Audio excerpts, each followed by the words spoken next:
Hello मेरी प्रिय माताओं बहनों, स्वागत करते हैं अपने चैनल गाँव की धुन में आप सभी का।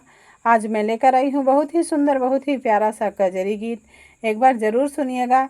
गीत पसंद आए तो वीडियो को लाइक करिएगा, चैनल को सब्सक्राइब करिएगा, ज़्यादा से ज़्यादा शेयर करिएगा, एक प्यारा सा कमेंट करिएगा, अपना आशीर्वाद ज़रूर दीजिएगा।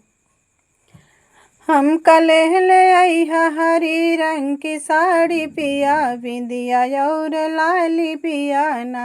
हम कलेह ले आई हरी रंग की साड़ी पिया, बिंदिया और लाली पिया ना। हम कलेह ले आई हरी रंग की साड़ी पिया, बिंदिया और लाली पिया ना।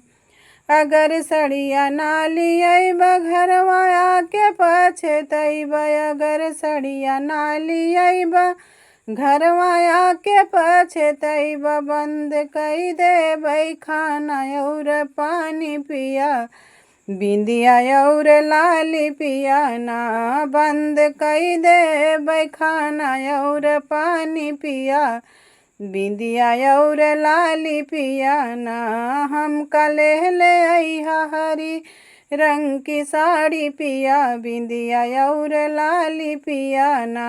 हम कलेह ले आई हरी रंग की साड़ी पिया, बिंदिया और लाली पिया ना।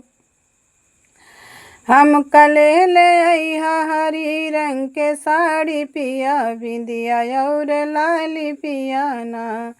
अगर सड़िया ना लियाइहा बिंदिया लाली ना लियाइबा, अगर सड़िया ना लियाइबा बिंदिया लाली ना लियाइबा, अगर सड़िया ना लियाइबा बिंदिया लाली ना लियाइबा। जेब होई जाए तोहरा खाली पिया, बिंदिया और लाली पिया ना। जेब होई जाए तोहरा खाली पिया, बिंदिया और लाली पिया ना। हम कलेह ले आई हरी रंग की साड़ी पिया, बिंदिया और लाली पिया ना।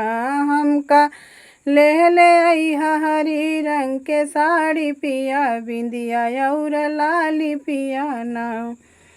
लाया अखिया के कजरा, लाया बालों वाला गजरा, लाया अखिया के कजरा, लाया बालों वाला गजरा। और ले ले आइहा, और ले ले आइहा झूलनी और झाली पिया, बिंदिया और लाली पिया ना। और ले ले आइहा झूलनी और झाली पिया, बिंदिया और लाली पिया ना। हम कलेह ले आइहा हरी रंग के साड़ी पिया, बिंदिया और लाली पिया ना। हम कलेह ले आइहा हरी रंग के साड़ी पिया, बिंदिया और लाली पिया ना। हम कलेह ले आइहा हरी रंग के साड़ी पिया, बिंदिया और लाली पिया ना।